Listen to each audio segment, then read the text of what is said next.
Hidden History is brought to you by G2A.com and our supporters at Patreon.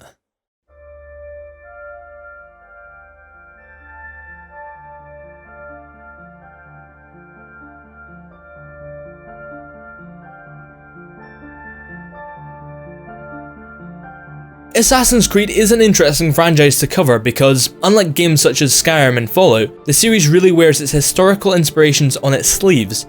In fact, the chance to play through a fairly accurate representation of different periods in history is one of the main appeals to Assassin's Creed. So it may seem obvious to say that a lot of the things seen in the games come from real-world history, but when really digging into it, you may be surprised by just how much of the series' core mythology is inspired by some very interesting groups that actually existed. One of those groups is the Knights Templar. The main antagonist group of this series, the Templar, are based on a very real religious order that was founded in 1119 AD, and went on to become a major player during the Crusades. They were founded under the name Poor Fellow Soldiers of Christ and the Temple of Solomon. But they must have gotten tired of that mouthful pretty quickly, because it didn't take them long for it to be shortened to just the Knights Templar. The really strange thing is that even though they are remembered today as, well, kinda creepy assholes as they are depicted in the game, they definitely didn't start out that way. In fact, the group actually began with pretty good intentions. Originally, they were an order of 9 poor, pious warrior monks whose only goal was to defend Christian travellers from bandits and thieves on the road in the Middle East, who mostly survived through charitable donations. It didn't take long for them to become something else entirely though. About 10 years after their founding, they were officially endorsed by the Roman Catholic Church. This changed the group in a very profound way, as they suddenly found themselves with plenty of money and were seen as above the law, answering only to the Pope himself. In fact, in 1139 the Pope confirmed this by decreeing that Knights of the Templar were no longer bound by any local laws. This allowed them to not have to pay taxes and were allowed to pass through all borders without questioning.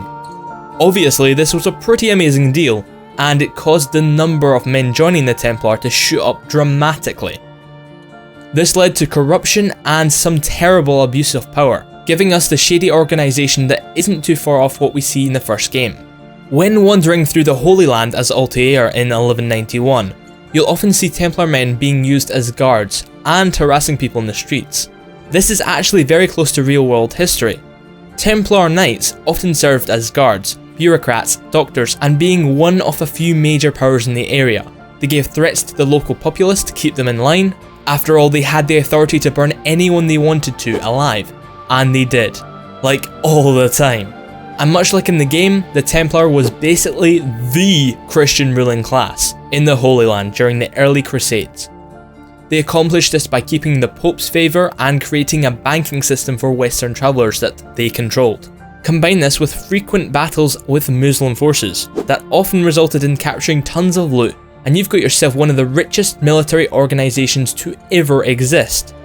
So far so good, right? The first game is, of course, fictional, but the historical setting and the Knights Templar's roles in it are fairly accurate. After the first game, it's where things really diverge from real history. Well, depending on who you ask.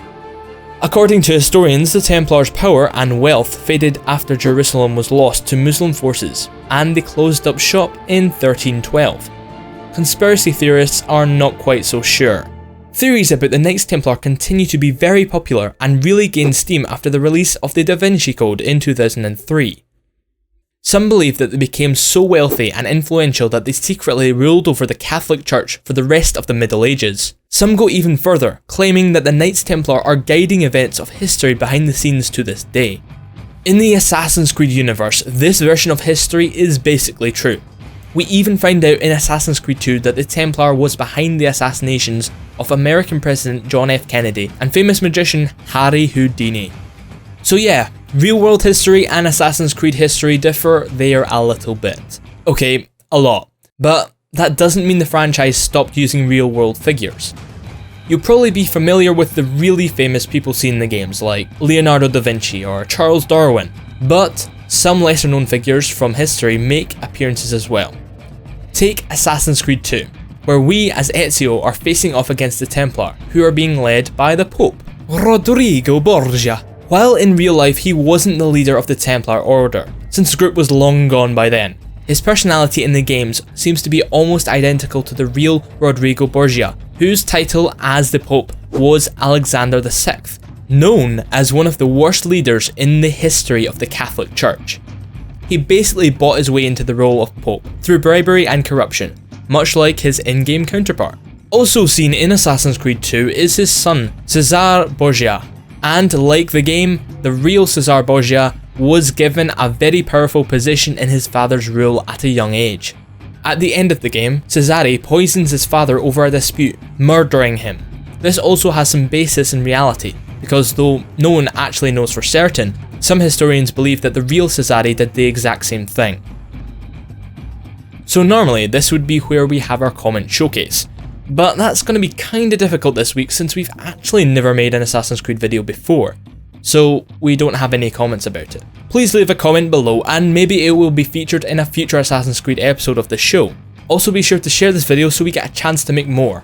So now, let's get to some trivia. Last week we asked you who in Fallout 4 referenced a film in the Alien franchise by saying, "Not bad, for a human that is." The answer was B. Glory.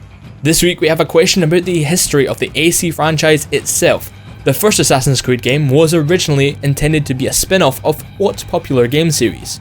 A. Splinter Cell. B. Thief. C. Prince of Persia. D. Far Cry. Tell us down below.